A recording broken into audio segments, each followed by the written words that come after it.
এইভাবে যদি একবার চিংড়ি মাছের মালাইকারি বানিয়ে ফেলেন তাহলে আর কিন্তু আর কোনো খাবার লাগবে না। দেখুন দেখতে যতটা সুন্দর হয়েছে, খেতেও কিন্তু দারুণ হয়েছে। আজ খুব সহজভাবে রেসিপিটি আপনাদের সঙ্গে শেয়ার করব, তাহলে চলুন দেখে নেওয়া যাক। হ্যালো এভরিওয়ান, আসসালামু আলাইকুম। কেমন আছেন সবাই? দেখুন চিংড়ি মাছ এখানে পরিষ্কার করেছি। কিভাবে পরিষ্কার করেছি, এর ভেতরের নোংরাগুলো কিভাবে আমি পরিষ্কার করেছি আমি আগের ভিডিওতে আপনাদের সঙ্গে শেয়ার করেছি, চাইলে আপনারা দেখে নিতে পারেন।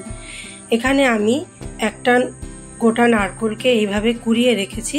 আর দেখুন চিংড়ি মাছের মাঝখান দিয়ে এইভাবে আমি একটা করে কাঠি দিয়ে দিচ্ছি। এটা হচ্ছে কাবাব কাঠি। এটা চাইলে আপনারা নাও দিতে পারেন, আমি দিচ্ছি কারণ চিংড়ি মাছগুলো গুটি একদম ছোট হয়ে যায়, দেখতে সুন্দরের জন্য এটা আমি করেছি। তো নারকেলটা কোরানোর মধ্যে আমি এখানে ফুটনো জল কিন্তু দিয়ে দেব, যাতে করে নারকেলের দুধটা বার করতে আমার সুবিধা হয়। আর এখানে কিছু মশলা দেব, সেটা হচ্ছে স্বাদ মতো লবণ, আর হাফ চামচ হলুদের গুঁড়ো, আর হাফ চামচ কাশ্মীরি লঙ্কার গুঁড়ো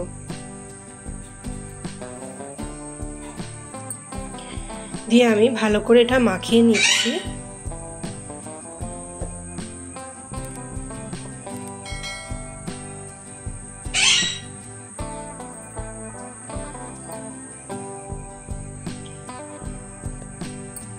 দেখুন এখানে নারকেল থেকে এই দুধটা আমি বার করে নিয়েছি, ভালো করে ছেঁকে নিয়েছি।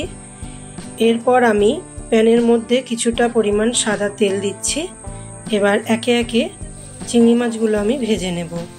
চিংড়ি মাছগুলো কিন্তু খুব বেশি ভাজবো না, প্রায় 20 সেকেন্ড সময় নিয়ে চিংড়ি মাছগুলো ভেজে নেব।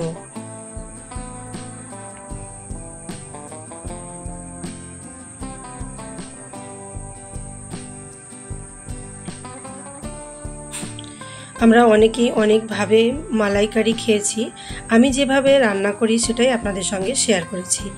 এক পিঠ হয়ে গেলে আমি আলোক করে এভাবে উল্টিয়ে দেব, হালকাভাবে উল্টিয়ে দিচ্ছি। দেখুন একটা সুন্দর কালার এসে গিয়েছে। এবার আমি তুলে নেব।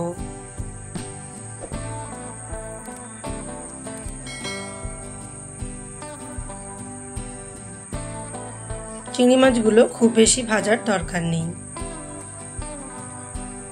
এখানে ওই তেলের মধ্যে কিছুটা সরিষার তেল দিয়ে আমি একটা পেঁয়াজ কুচি এইভাবে হালকা ব্রাউন কালার করে নিচ্ছি।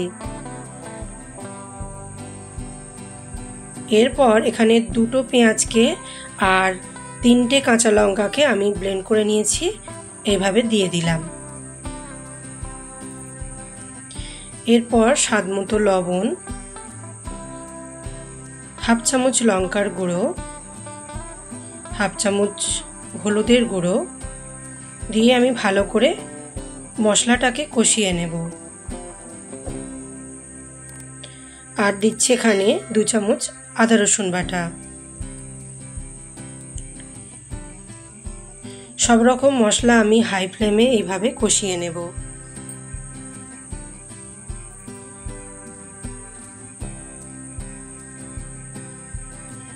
এরপর আমি এখানে 1 চামচ জিরে মরিচের গুঁড়ো দিয়েছি, আর হাফ চামচ দিয়েছি ভাজা মশলার গুঁড়ো। সমস্ত মশলাকে আমি ভালো করে কষিয়ে নেব যতক্ষণ না এটা শুকিয়ে যাচ্ছে। দেখুন প্রায় শুকনো শুকনো হয়ে গিয়েছে। এবার আমি চিংড়ি মাছগুলো দিয়ে হালকাভাবে একটু কষিয়ে নিচ্ছি। এরপর উপর থেকে আমি নারকেলের যে দুধটা বার করে রেখেছিলাম এটা দিয়ে দেব।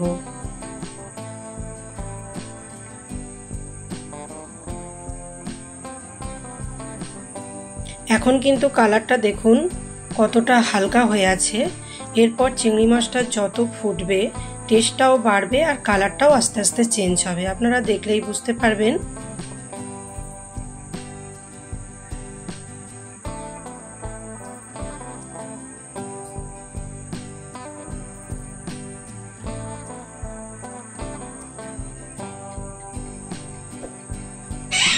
আমি গ্যাসটাকে মিডিয়াম করে প্রায় 7 থেকে 8 মিনিট ধরে রান্নাটা করে নিচ্ছি।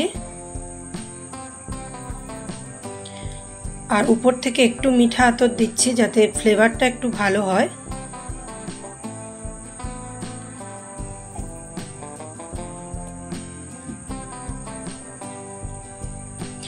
অল্প একটু উপর থেকে চিনি দেব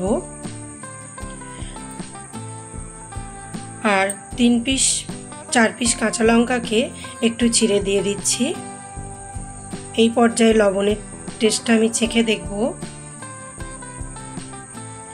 একদম লো হিটে 2 মিনিটের জন্য রান্না করে নিচ্ছি। তো এই রকম যদি রান্না হয়, চিংড়ি মাছ নিয়ে অনেক বাঙালির মধ্যে একটা বিভেদ থাকে, আসলে জলের পোকা বা মাছ কি জানি, কিন্তু আমার কাছে এত দারুণ টেস্ট লাগে। তো আপনারা যদি এইভাবে একবারও না রান্না করে থাকেন, একবার হলেও ট্রাই করতে পারেন।